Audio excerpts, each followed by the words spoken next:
네, 어제장 간단하게 정리를 해보고 그리고 오늘장까지 전략 세워보는 오늘장 미리 보기 시간입니다. 오늘도 역시 동양증권의 고용기 연구원과 함께하도록 하겠습니다. 연구원님 안녕하십니까? 네, 안녕하십니까. 고은기입니다. 네, 어제장 분석 잠깐 해보도록 하겠습니다. 이천선을 회복을 했고 외국인도 좀 적극적으로 매수세에 나타나긴 했습니다만은 이게 건전한 상승이었느냐라고 싶다면 사실 잘 확신이 안 드는데요. 어제장은 어떻게 보셨는지 좀 분석을 해주시죠. 네, 전일 같은 경우에는 그 주말간 해외 증시가 호조세를 보였고 기관과 외국인의 양 매수로 2,000포인트를 돌파하면서 장을 마감을 했습니다. 이런 상황에서 장 막판에 외국인의 강한 매수세가 들어오면서 지수 상승을 견인했다라고 보시면 될 것 같은데요. 대부분의 업종이 상승 마감을 했습니다. 특히나 이제 건설 업종과 음식료 업종이 상승 마감을 하는 모습을 보이면서 긍정적인 신호로 받아들일 수 있을 것 같습니다.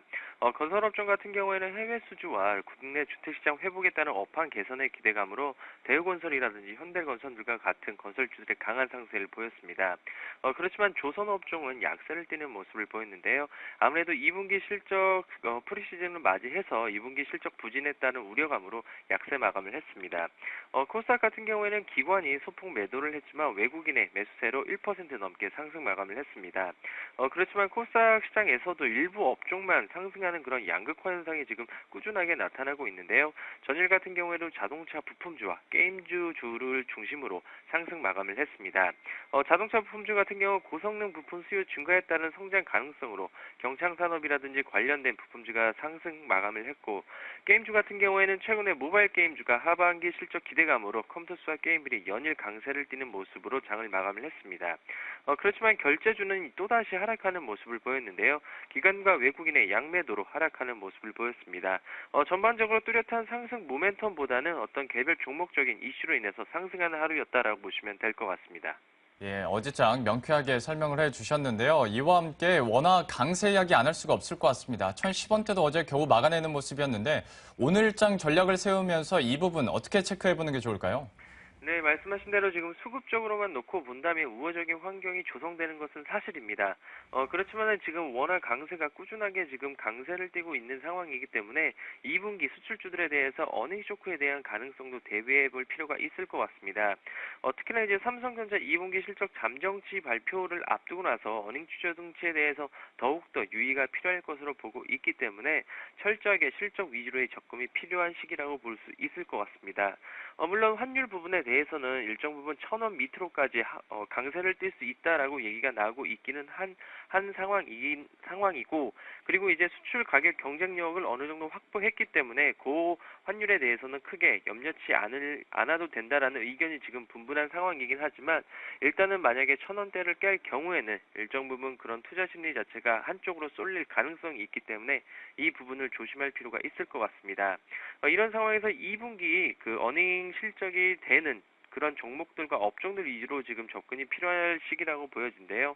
아무래도 환율 관련된 이슈로 인해서 철강 업종과 IT, 건설 업종들이 그나마 양호한 모습을 보일 것 같습니다.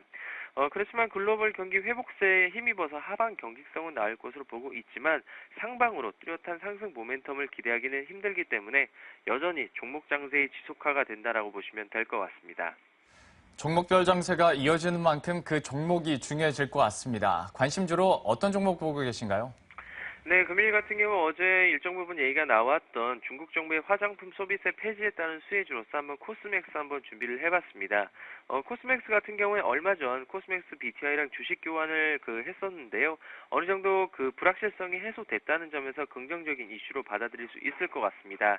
예전부터 예정되었던 부분이었기 때문에 향후 어떤 주가의 흐름 자체가 긍정적으로 나올 것으로 지금 보고 있는 상황이고요. 말씀드린 것처럼 중국 정부 화장품 소비세를 30% 폐지 가능성이 점쳐지고 있기 때문에 중국 관련된 소비주로서의 어떤 탑픽으로의 역할을 충분히 할 수 있을 것 같습니다. 그렇기 때문에 오늘 한번 편입을 시도해 보려고 하는데요. 편입가는 시초가, 목표가는 1차적으로 11만원, 손절가는 9만원 제시해드리도록 하겠습니다. 다음은 앞서 전략 시간에 말씀드렸던 업종 중에 한번 건설 업종 중에 한번 탑픽을 뽑아봤는데요. 바로 현대건설입니다. 현대건설 같은 경우에는 얼마 전에 그 베네수엘라에서 최대한 공사 수주를 지금 한 상황인데요. 앞으로도 우즈베키스탄이라든지 러시아 등에서의 어떤 해외 수주가 지속적으로 나올 가능성이 매우 높습니다. 그래서 2분기부터는 저가 수주의 어떤 여파를 탈피를 하고 영업이익이 증가 국면에 들어갈 것이라 볼 수 있습니다.